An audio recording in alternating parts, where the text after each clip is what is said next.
University మంచి భవిష్యత్తు కోసం తెలుగు విద్యార్థులు ఇష్టపడే యూనివర్సిటీ.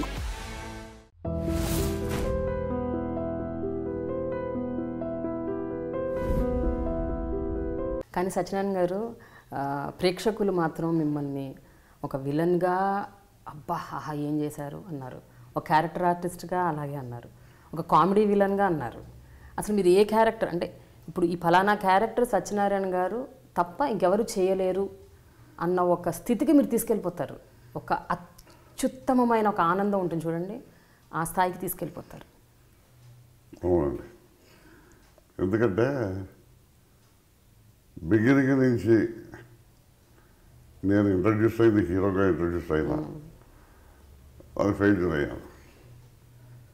నాకు విఠలాచార్య గారు ఒక సలహా చెప్పారు నా మీద ఉండే అభిమానంతో.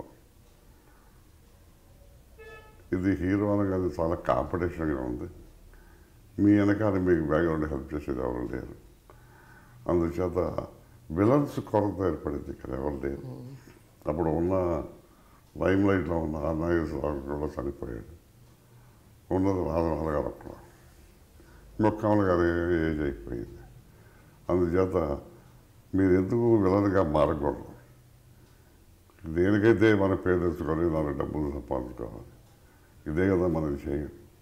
విలన్ మాత్రం వేషాలు ఇచ్చిన వాళ్ళకి మాత్రం పేరు రావట్లేదా అని నా మాటని విలన్గా మారండి, నేనే మీకు ఫస్ట్ ఛాన్స్ ఇస్తాను విలన్గా అని. ఆయన కనకదుర్గ పూజా మహిమలో విలన్గా ఇచ్చారు. అక్కడి నుంచి ఒకటి ఆయన వేసుకొచ్చారు. ఆయన అగ్గిపిడుగు అనే సినిమా తీశాడు రామారావు గారితో, అపూర్వ సహోదరులని ఇదివరకు జమినీ వాళ్ళు తీశారు.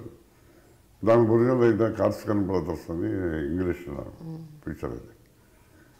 అది రామారావు గారు జైల్లో, ఒక రామారావు గారికి ఆపోజిట్ నేను, ఒక రామారావు గారికి ఆపోజిట్ రాజారావు గారు. పిక్చర్ రిలీజ్ అయింది, అంటే పిక్చర్ పూర్తయిపోయింది. ఆయన ఇదివరకు ఒక ఆనవాయితీ ఉండేది మెడ్రాస్లో, ఫినిష్ అయిపోగానే ప్రతి వాళ్ళు ఇండస్ట్రీలో ఒక ప్రివ్యూ ఒకటి రెండు షోలు ప్రివ్యూ వేసేవాళ్ళు అందరికీ, అందరి ఆర్టిస్టులకి, ఇంపార్టెంట్ ఆర్టిస్టులకి, టెక్నీషియన్స్కి ప్రివ్యూ వేసేవాళ్ళు. ఆ ప్రివ్యూకి విఠలాచార్య గారు ఇండస్ట్రీ అందరినీ పిలిచారు. మరి నా అదృష్టం ఏమిటో క్రీమపతి ఇండస్ట్రీ మొత్తం వచ్చేసారు చూడడానికి. ఎందుకు వచ్చారంటే అంతమంది చిన్న చిన్న పిక్చర్లు తీసుకుండేవాడు ఆయన. రామారావు గారితో పెద్ద పిక్చర్ గంట తీసుకుని ఇదే పథకం. అందులో 28 కాల్షీట్లో ఫినిష్ చేశారు రామారావు గారిని. జీఎంలోను ఈయన 28 కాల్షీట్లో ఎలా ఫినిష్ చేశాడు చూడాలనే ఉద్దేశంతో అంతమంది అసలు మామూలుగా ఎప్పుడు కాల్షీట్లు దొరికితే అప్పుడు పెట్టుకున్న అనువైతే ఈయన ఒక షెడ్యూల్స్ అంటూ వేసి ఈ పిక్చర్కి ఈ నెలకింది నేను కావాలని చెప్పని ఈ సిట్లు వస్తాయని క్యాలిక్యులేషన్తో మొట్టమొదటి షెడ్యూల్స్ అని ప్రారంభించింది విఠలాచార్య గారు తెలుగు ఇండస్ట్రీలో. అలా హీరో కాల్షీట్లు 28 అందులో ఆయన డ్యూయల్లోనూ ఎలా తీశాడని మొత్తం ఇండస్ట్రీ అంతా వచ్చారు. టెక్నీషియన్స్ ఏంటి, ప్రొడ్యూసర్స్ ఏంటి, ఆర్టిస్టులు ఏంటి, మొత్తం అందరూ వచ్చారు. గమ్మత్తుగా ఏంటంటే మన దృష్టిలో నాకు పేరు ఇచ్చింది దాంట్లో నాకు.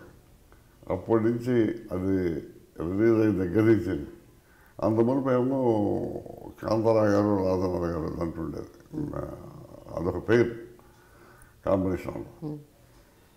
అది రిలీజ్ అయిన దగ్గర నుంచి రామారావు గారికి నాకు కాంబినేషన్ పడింది. అది రిలీజ్ అయింది, ఇంకా టక్క 5 పిక్చర్లు వచ్చేసింది నాకు రామారావు గారితో. నేను రామారావు 5 పిక్చర్. ఇక అక్కడి నుంచి ప్రతిదీ మెయిన్ ఏమో మేము అయ్యాం రామారావు గారు, నేను అక్కడి నుంచేమో రాజారావు గారు కాంతారావు సెకండరీ అయ్యారు. దాంతో కొంతకాలం కొత్త పీరియడ్ అయితే ఈ విలన్ సభలో లేక 4 హీరోలకి నేనే ఉన్నాయి సోషల్ యాంగ్ విలన్. ఆ విధంగా కొన్ని సంవత్సరాలు చేయాల్సి వచ్చింది. అలా చేసి నెంబర్ 1 విలన్ ఇది తెలుగు ఇండస్ట్రీ అనిపించుకున్నాను. అక్కడి నుంచి నా ఉద్దేశం ఏంటంటే మొట్టమొదటి నుంచి నేను క్యారెక్టర్ ఆర్టిస్ట్ అవ్వాలి. ఒకదానికి మనం మోసపడకూడదు. ఇతను ఎవరైనా వస్తాడు, అతను హీరో తప్ప దేనికి పనిపడదు, లేదా ఇతను కమెడియన్, ఇతను క్యారెక్టర్ ఆర్టిస్ట్.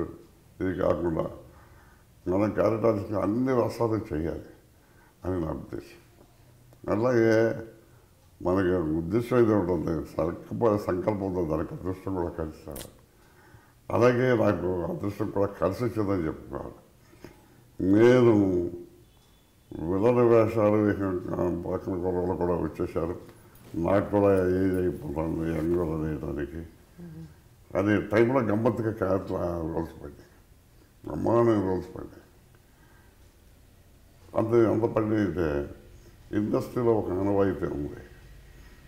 విలన్ వేషాలు వేసేవాళ్ళకి విలన్ టైపే ఇస్తారు, పేతాస్ వేసేవాళ్ళకి పేతాసే ఇస్తారు. ఆ టైంలో నేను నెంబర్ 1 స్టాంచ్ విలన్గా ఉన్నప్పుడు రామారావు గారు నాకు ఉమ్మడి కుటుంబంలో మోస్ట్ ప్యాథటిక్ క్యారెక్టర్ ఇచ్చారు. అది ఉమ్మడి కుటుంబం అని 4 బ్రదర్స్ సబ్జెక్ట్. అది దాంట్లో నేను second brother, first brother Relangi గారు, సెకండ్ బ్రదర్ నేను, థర్డ్ బ్రదర్ ప్రభాకర్ రెడ్డి గారు, ఫోర్త్ రామారావు గారు. ఇలా అయ్యేదానికి నేను సెకండ్ చేస్తానండి అన్నాను ఆయనతో. అదే నువ్వు థర్డ్ ఎవరు కదా థర్డ్ అన్నాడు.